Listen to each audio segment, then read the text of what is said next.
अपने कारनामे करने की आदत है। आदरणीय सभापति जी, इस सदन में, ये उच्च सदन है, यहां विकास के विजन पर चर्चा होना स्वाभाविक अपेक्षित है, लेकिन भ्रष्टाचार के गंभीर आरोपों से घिरे लोग, ये कांग्रेस वाले भ्रष्टाचारी बचाओ आंदोलन चलाने लग गए हैं बेशर्मी के साथ। जिनको सजाएं मिली है भ्रष्टाचार में, इनके साथ तस्वीरें निकालने में उनको मजा आ रहा है। पहले ये लोग हमको पूछते थे, बातें तो बड़ी करते थे, भ्रष्टाचारियों पर कार्रवाई क्यों नहीं होती है? और जब भ्रष्टाचारी जेल जा रहे हैं तो हंगामा कर रहे हैं। क्या आप लोगों को जेल क्या भेज रहे हो? आदरणीय सभापति जी, यहां चर्चा के दौरान केंद्र की जांच एजेंसियों पर आरोप लगाए गए हैं। जांच एजेंसियों का ये सरकार दुरुपयोग कर रही है, ऐसा कहा गया है। आदरणीय सभापति जी, अब आप मुझे बताइए, भ्रष्टाचार करे आप, शराब घोटाला करे आप, बच्चों के क्लास के बनाने में घोटाला करे आप, पानी तक में घोटाला करे आप, आपकी शिकायत करे कांग्रेस, आपको कोर्ट में घसीट करके ले जाए कांग्रेस, और अब कार्रवाई हो तो गाली दे मोदी को।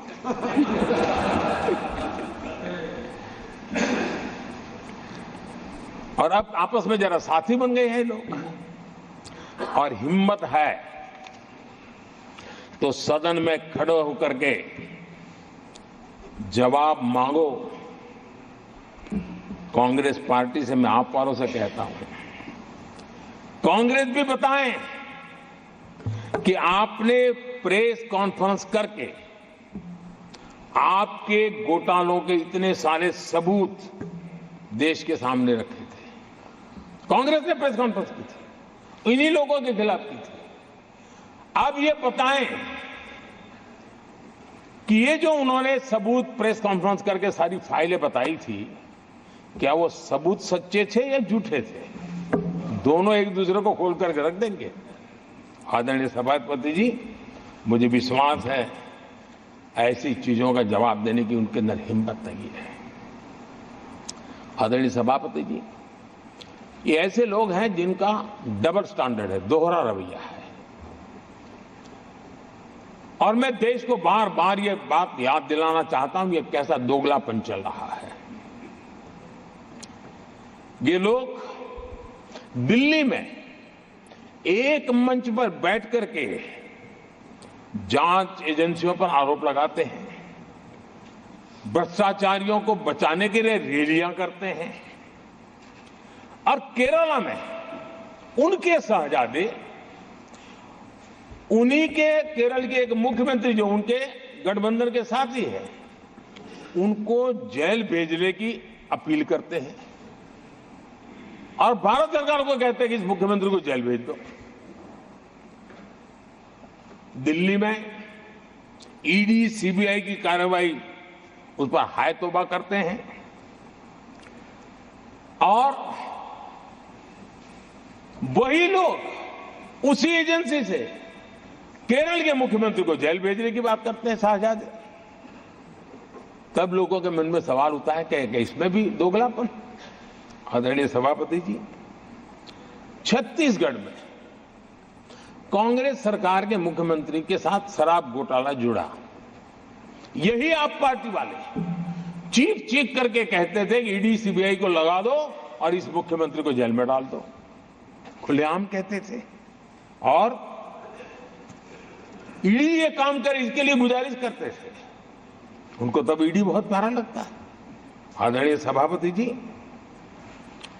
ये आज जो लोग जांच एजेंसियों को बदनाम कर रहे हैं, हल्ला मचा रहे हैं, मैं जरा उनकी याददाश्त पर जोर डालना चाहिए, मैं ऐसा उनका आग्रह करता हूं। जांच एजेंसियों का पहले दुरुपयोग कैसे होता था, कौन करता था, मैं जरा बताना चाहता हूं। मैं कुछ बयान आपके सामने रखता हूं। ये पहला बयान है 2013 का। बयान क्या है? कांग्रेस से लड़ना आसान नहीं है, जेल में डाल देगी, सीबीआई पीछे लगा देगी।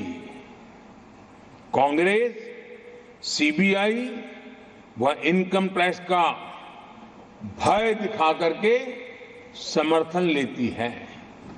ये स्टेटमेंट किसका है? ये बयान है स्वर्गीय मुलायम सिंह जी का। कांग्रेस एजेंसियों का कैसा दुरुपयोग करता है, ये मुलायम सिंह जी ने कहा था। और यहां इस सदन के माननीय सदस्य रामगोपाल जी को मैं जरा पूछना चाहता हूं कि रामगोपाल जी, क्या नेताजी कभी झूठ बोलते थे क्या? नेताजी तो सच बोलते थे। आदरणीय सभापति जी, मैं रामगोपाल जी को ये भी कहा जरा भतीजे को भी बताएं, क्योंकि उनको भी याद दिलाए कि राजनीति में कदम रखते ही भतीजे पर सीबीआई का फंदा लगाने वाले कौन थे, जरा याद दिला दें उनको, पता चलेगा। आदरणीय सभापति जी, मैं एक और बयान पढ़ता हूं, ये भी साल 2013 का है। The Congress had used the CBI to strike political bargains with many parties. और कौन कहते हैं? उनके कॉमरेड श्रीमान प्रकाश करात जी ने ये कहा हुआ है, 2013 में कहा। एजेंसियों का कौन दुरुपयोग करता था? एक और महत्वपूर्ण स्टेटमेंट में पढ़ता हूं और मैं याद दिलाना चाहता हूं, स्टेटमेंट क्या है कि सीबीआई पिंजरे में बंद तोता है जो मालिक की आवाज में बोलता है। ये किसी राजनीतिक व्यक्ति का बयान नहीं है, ये हमारे देश की सुप्रीम कोर्ट ने यूपीए सरकार के समय कहा हुआ बयान है। एजेंसियों का दुरुपयोग कौन करता था, इसके जीते जागते सबूत आज मौजूद है। आदरणीय सभापति जी, भ्रष्टाचार के विरुद्ध लड़ाई ये मेरे लिए चुनाव हार जीत का तराजू नहीं है। मैं चुनाव हार जीत के लिए, भ्रष्टाचार के लिए लड़ाई नहीं लड़ रहा हूं। ये मेरा मिशन है, ये मेरा कन्विक्शन है। और मैं मानता हूं कि भ्रष्टाचार एक ऐसी दिमक है जिसने देश को खोखला कर दिया है। इस देश को भ्रष्टाचार से मुक्ति दिलाने के लिए, भ्रष्टाचार के प्रति सामान्य मानवीय के मन में नफरत पैदा करने के लिए मैं जी जान से जुटा हुआ हूं और मैं इस पवित्र कार्य मानता हूं। 2014 में जब हमारी सरकार बनी तो हमने दो बड़ी बातें कही थी। एक, हमने कहा था मेरी सरकार गरीबों को समर्पित है, और दूसरा, भ्रष्टाचार पर, काले धन पर कड़ा प्रहार मेरी सरकार करेगी। ये मैंने 2014 में सार्वजनिक रूप से कहा था। इसी ध्येय को लेकर के एक तरफ गरीबों के कल्याण के लिए विश्व की सबसे बड़ी कल्याण योजना हम चला रहे हैं, गरीब कल्याण योजना चला रहे हैं। दूसरी तरफ भ्रष्टाचार के विरुद्ध नए कानून, नई व्यवस्थाएं, नए तंत्र हम विकसित कर रहे हैं। हमने भ्रष्टाचार निवारण अधिनियम 1988 उसमें संशोधन किया। हमने काले धन के खिलाफ एक नया कानून बनाया। बेनामी संपत्ति को लेकर हम नया कानून लेकर के आए। इन कानूनों से भ्रष्ट अधिकारियों पर भी कार्रवाई हो गई, लेकिन लीकेज हटाने के लिए हमने सकारात्मक रूप से गवर्नमेंट में भी बदलाव लाया। हमने डायरेक्ट बेनिफिट ट्रांसफर पर बल दिया। हमने डिजिटल टेक्नोलॉजी का भरपूर उपयोग किया है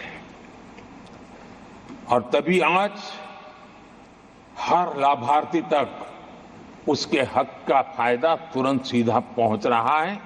एक नए पैसे का लीकेज नहीं होता है।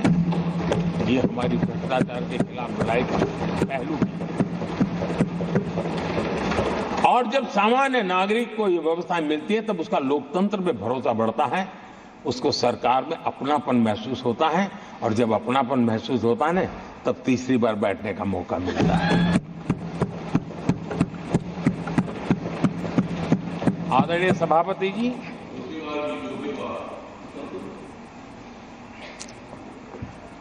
मैं निसंकोच रूप से कहना चाहता हूं, लाग लपेट नहीं रखता हूं और मैं देशवासियों को भी कहना चाहता हूं कि मैंने एजेंसियों को भ्रष्टाचार और भ्रष्टाचारियों पर कड़े से कठोर कार्रवाई करने के लिए खुली छूट दे के रखी है।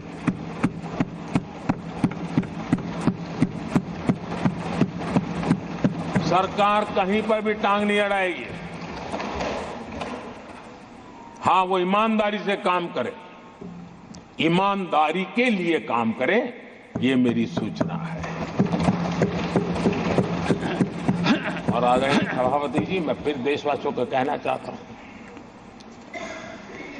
कोई भी भ्रष्टाचारी कानून से बच करके नहीं निकलेगा, ये मोदी की गारंटी है। आदरणीय सभापति जी, राष्ट्रपति जी ने अपने संबोधन में पेपर लीक को एक बड़ी समस्या बताया है। मेरी अपेक्षा थी कि सारे दल दलीय राजनीति से ऊपर उठकर इस पर अपनी बात रखते हैं, लेकिन दुर्भाग्य से इतना संवेदनशील महत्वपूर्ण मुद्दा भी, मेरे देश के नौजवानों के भविष्य के साथ जुड़ा मुद्दा भी इन्होंने राजनीति के भेंट चढ़ा दिया। इससे बड़ा दुर्भाग्य क्या हो सकता है। मैं देश के नौजवानों को आश्वस्त करता हूं कि आपको धोखा देने वालों को ये सरकार छोड़ने वाली नहीं है।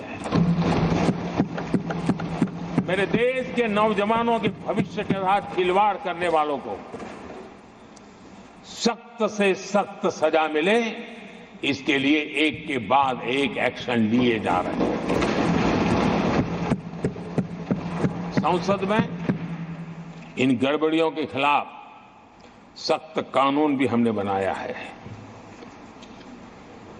हम पूरी सिस्टम को मजबूती दे रहे हैं कि भविष्य में मेरे देश के नौजवानों को आशंका भरी स्थिति में भी रहना न पड़े। पूरे विश्वास के साथ वो अपने सामर्थ्य को प्रदर्शित करें और अपने हक का प्राप्त करें।